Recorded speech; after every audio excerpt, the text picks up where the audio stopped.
Pour offrir les cadeaux aux enfants, cela nécessite des critères qu'il faut avoir.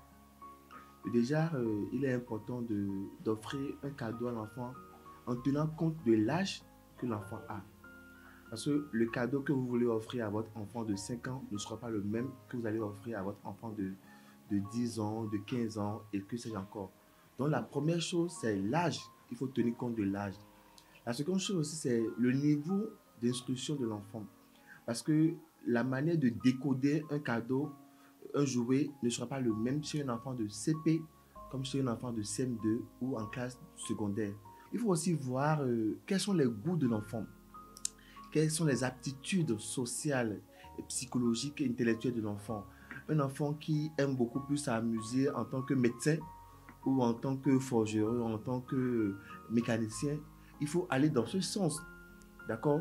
Il faut éviter juste de payer à l'enfant des jouets qui puissent lui créer des problèmes ou créer des problèmes à son environnement immédiat et créer des dommages sur le plan psychologique, sur le plan social ou sur le plan éducatif à l'enfant. Donc il faudrait trouver un jouet qui ne va pas contre l'intérêt de l'enfant sur le plan psychologique, social et éducatif.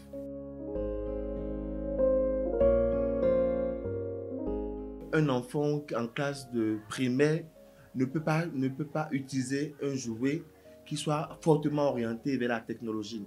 Donc, il faut tenir compte de l'âge, mais aussi des aptitudes sociales et psychologiques de l'enfant. Parce que parfois, même ces technologies peuvent avoir des incidences négatives, peuvent avoir des préjudices psychologiques sur la vie, sur le développement de l'enfant. Parfois, il y a des jouets qui sont orientés technologiques qui contribuent à ne pas socialiser les enfants, à pouvoir les rendre encore beaucoup plus seuls.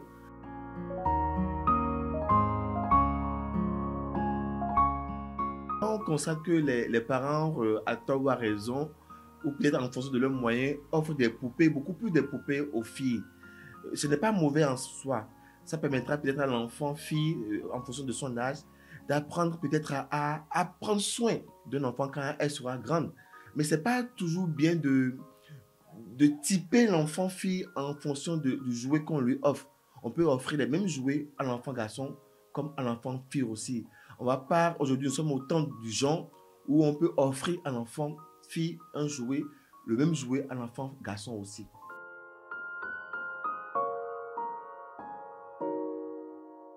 Alors, chers parents, nous sommes actuellement dans les périodes de fête et nous pensons qu'il n'est pas fait obligation à un parent d'offrir un jouet à l'enfant si vous n'avez pas les moyens. Nous constatons des parents qui s'endettent pour aller offrir des jouets à leurs enfants. Offrir un jouet à vos enfants, c'est ce qui est conseillé, c'est ce qui est idéal. Mais si vous n'avez pas les moyens, le tout suffit d'avoir un moment de communication, un moment de dialogue avec votre enfant, de lui expliquer que vous n'avez pas les moyens cette année pour lui offrir un cadeau en fonction de vos moyens, mais de trouver quelque chose en fonction du goût de l'enfant, de manière symbolique, afin que l'enfant puisse aussi fêter comme ses pères, avoir quelque chose sous la main comme jouet et trouver du plaisir dans ce jouet que leurs parents leur a offert. Alors, je souhaite de très joyeuses fêtes de Noël aux enfants et de très bonnes fêtes de fin d'année à tous.